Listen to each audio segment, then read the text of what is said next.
Salutations everybody, it is Matty here today and we are talking about 2016's best hidden gem, Gigantic. Do not let this game slide under your radar, please.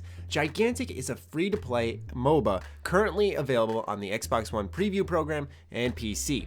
The gameplay you're watching is from the open beta, which just went live on December 8th, and gamers can hop in whenever they'd like, as it'll be open 24/7 as the developer said. I simply cannot recommend Gigantic enough, as it's a game that deserves your attention. Plus, it's only 5 gigabytes, so at least you can give it a quick run. If you don't like it, then just uninstall it. It's not that long of a download time. Now, I said the M word. I know some gamers make a quick 180 and sprint the other way when they hear the word MOBA, but this is one with a low entry barrier. First, let's break down how the game plays compared to other MOBAs. In most MOBAs, you have your spawn, a left, mid, right lane, towers placed throughout those lanes, areas for jungling, and around the enemy spawn is the objective you're trying to reach, which something is most likely guarding that can kill you very easily, and when you get said objective, you win the game. Now, Gigantic throws out most MOBA tropes in exchange for its own unique and refreshing ideas. For starters, there aren't any towers in Gigantic. There are spots on the map instead where you can perform summons. Right now, you're able to summon a creature who can heal you, spot enemies on the map, or put up a wall and key choke points to give your team a strategic edge in certain parts of the map. Each area and situation benefits from these summons, where maps don't have their set strategies, but instead players must adapt to the way the match is going and altering their summon. So for example, if you are in a tug-of-war battle for this one point on the map, it might be best to place a healer so that you can go ahead and drop back whenever you need to, heal your team, and then head back into the fray. Or perhaps you're getting pushed too much, so you'll place a Cyclops, and that'll place a wall on the choke point to give your team some breathing room so you guys can recover and set up a way to attack the enemy team and get them off your back. Not only that, but summons can be destroyed in one-on-ones, unlike towers and other MOBAs, which will kill you if you don't strike as a team. That doesn't mean you can go rushing in and easily taking out a summon, as they have a lot of health and they do damage, but it's possible, and in a result, a dynamic element within the match.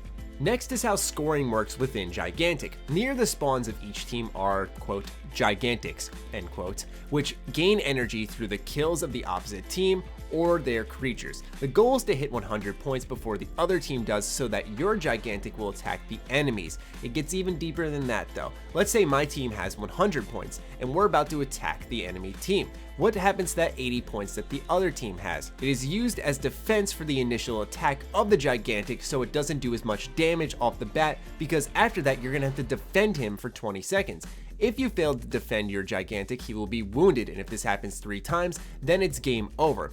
As you can see, not only does Gigantic change up how lane/towers work, but it's also very different in the terms of scoring and how there is zero jungling. It's just straight up PvP action. Also, a player kill will net you 10 points. Meanwhile, if you take out an enemy summon, it'll gain you 20, which are the ones you really want to aim for. So that's where the strategy plays in, where yes, you're going to make sure to get that PvP action in, take out as many of the players as you can, but if you get enough of them out in quick succession, that'll extend the respawn time for the entire team. So let's say it's about to hit 1 second, you get that kill, everyone has to wait an additional 10 seconds, which gives you time to move in on their summon, take that out, and get those key 20 points, which make the difference in every single match. On top of that, summons also generate their own amount of points over the course of the match, so that it doesn't end up in a stalemate, which leads to 20 additional points. So you have to play into a lot of different things to really push your team to get that 100 points. Speaking of action, Gigantic also has a stamina bar that you have to manage. The recharge for it is fast, but if you're caught without stamina, you are likely fighting a losing battle. This is another mechanic that separates Gigantic from the bunch, as it removes the constant jumping we see in other MOBAs, but yet it also has a focus on movement. Although most heroes have skills you can use to escape, this also removes the stamina management that makes it so that you can't simply sprint out of combat once you're in. Almost every action you perform drains stamina, so it's key to the match that you pay attention when you're heading in. Things that drain your stamina are like attacks, abilities, sprinting, and jumping. And if you combine all of them together, you can run out of stamina very fast, so you have to be very much aware of what's happening to your stamina bar. Now, this may seem like a deduction, but Gigantic also doesn't have the item system that a lot of other MOBAs have that tailor towards your hero's skills. I personally welcome this change because it removes the tedium placed within a lot of these MOBAs, where only upgrading with these items felt felt unimaginative and just a trope for the entire genre itself. I understand why others may like them, but I'm just happy not to see it in Gigantic and instead being focused on the heroes and their skills.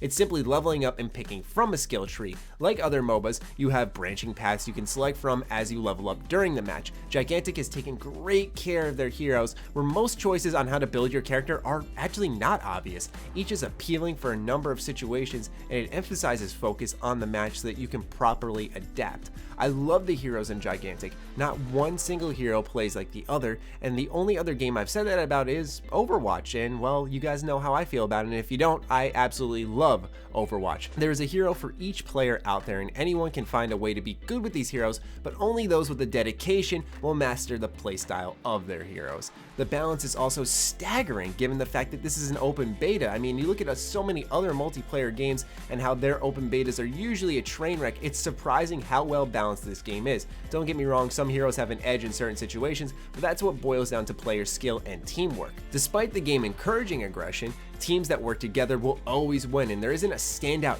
dominant hero. Each hero is powerful in their own way, and it's up to the player to expose that potential. With all this said, you may think the game is dumbed down. It's focusing on action, it's not towers, there's no jungling, there's no items, but that couldn't be farther from the truth. Yet, I feel this game still has a low entry barrier, as it is an ideal starting point for anyone who hasn't played a MOBA before.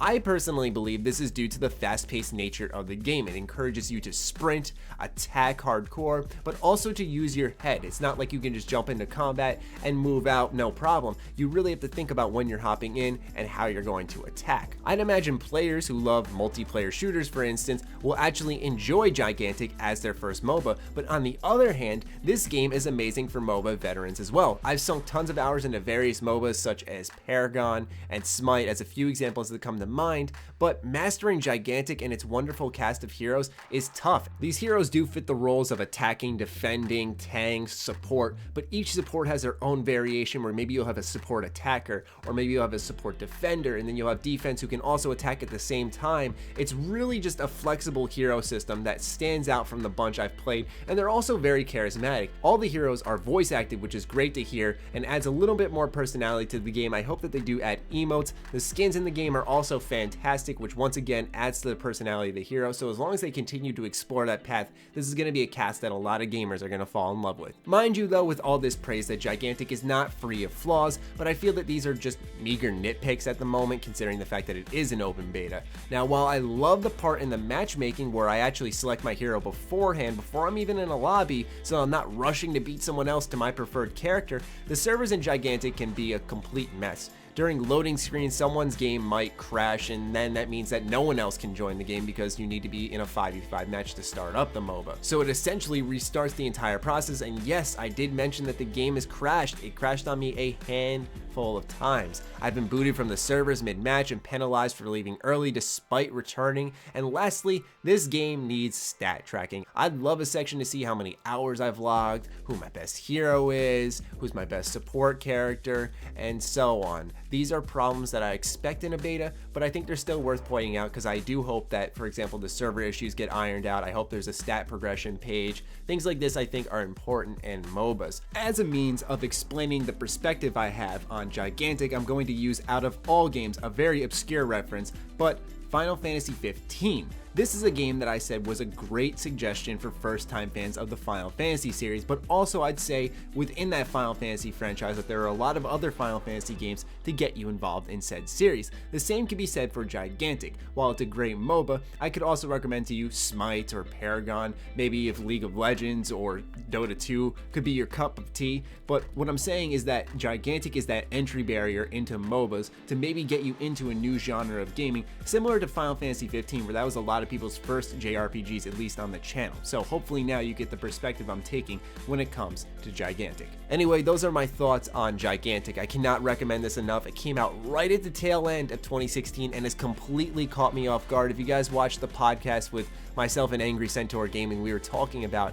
our most surprising games of 2016, and I wish I had played this before we had that podcast, because this game has completely caught me off guard and I am playing so much of it, and I cannot recommend it enough. So if you guys have been playing it, talk about it in the comments. I'd love to hear what you think about the title so far. If you haven't played it, are you actually going to download it and give it a shot? Let me know. I'd love to hear from you guys. Other than that, follow me on Twitter, like me on Facebook. The links are, as always, in the description down below. Check out SugarBomb.com, the place by Bethesda fans for Bethesda fans. Other than that, stay sexy, stay active. I love you all. Peace.